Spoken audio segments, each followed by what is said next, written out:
Tax ऐसे दे रहे हैं जैसे इंग्लैंड में रहते हैं और सुविधाएं हमें सोमालिया जैसी मिल रही है। ये लाइन राज्यसभा में राघव चड्ढा ने कही थी। सर हालात ये हैं कि आप दूध खरीदिए तो उसमें यूरिया मिलता है, सब्जियां खरीदिए उसमें ऑक्सीटोसिन है, पनीर के अंदर स्टार्च और कॉस्टिक सोडा है, आइसक्रीम में डिटर्जेंट पाउडर मिलता है, फ्रूट जूस में सिंथेटिक फ्लेवर और आर्टिफिशियल कलर, एडिबल ऑयल में मशीन ऑयल, गरम मसालों में ईंट का पाउडर और लकड़ी का चूड़ा, चाय में सिंथेटिक कलर, चिकन और पोल्ट्री आइटम में एनाबॉलिक स्टेरॉइड, शहद में शुगर सिरप और येलो डाई, यहाँ तक कि देसी घी में जो मिठाई बननी चाहिए वो भी वेजिटेबल ऑयल और वनस्पति से बनती है। मैं आम आदमी पार्टी का कोई बहुत बड़ा फैन नहीं हूँ, लेकिन जिस तरह के मुद्दे राघव चड्ढा उठा रहे हैं ना, उसको आधे नेता समझ भी नहीं पाते। इन्फ्लेशन, रेवेन्यू, प्रॉफिट और असल में टैक्स सिस्टम चलता कैसे है, इन सब पर उन्होंने बात की और यही वजह है कि आज कोई किसी की बात नहीं सुन रहा। लोगों को लगता है कि अगर कोई मिडिल क्लास या गरीब है तो वो टैक्स नहीं देता है। अरे भाई, जो आदमी 12,000 रुपए कमाता है ना, वो भी भारी टैक्स देता है। उसके पास बाइक है तो पेट्रोल पर करीब 50% टैक्स देता है, मोबाइल खरीदता है तो 18% जीएसटी देता है, चाय के साथ बिस्किट का एक पैकेट भी खाता है ना तो उस पर भी 5% टैक्स देता है। मतलब कुल मिलाकर वो आदमी कहीं ना कहीं 20% तक टैक्स सरकार को दे ही देता है, वो भी बिना बताए। अब दूसरी तरफ देखिए, सुपर रिच लोग, बड़े बड़े बिजनेसमैन, कॉर्पोरेट्स, कंपनी का टर्नओवर 1000 करोड़ का है,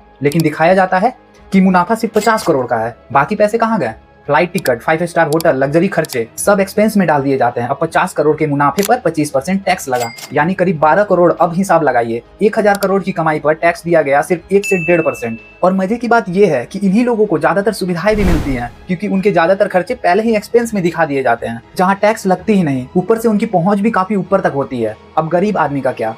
अगर उसे कोई परेशानी हो तो पुलिस सुनती ही नहीं, कोई दबंग परेशान कर रहा हो तो थाने में उसकी फरियाद लिखी ही नहीं जाती। इलाज की बात करें, सरकारी अस्पताल आदमी तभी जाता है जब उसके पास कोई और रास्ता नहीं बचता, क्योंकि वहां भी सिस्टम खराब है, क्योंकि जिम्मेदारी नहीं, कोई हिसाब नहीं। हाईवे और एक्सप्रेसवे ठीक है, मान लेते हैं, लेकिन शहरों की सड़कें हम सब जानते हैं उनकी हालात कैसी है। मेट्रो सिटी तक सड़कें टूटी हुई हैं, और इन सब के बावजूद अगर कोई पत्रकार निर्मला सीतारमण जी से कुछ पूछ ले, मैडम इस बजट में मिडिल क्लास के लिए क्या है, तो जवाब क्या मिलता है पता है?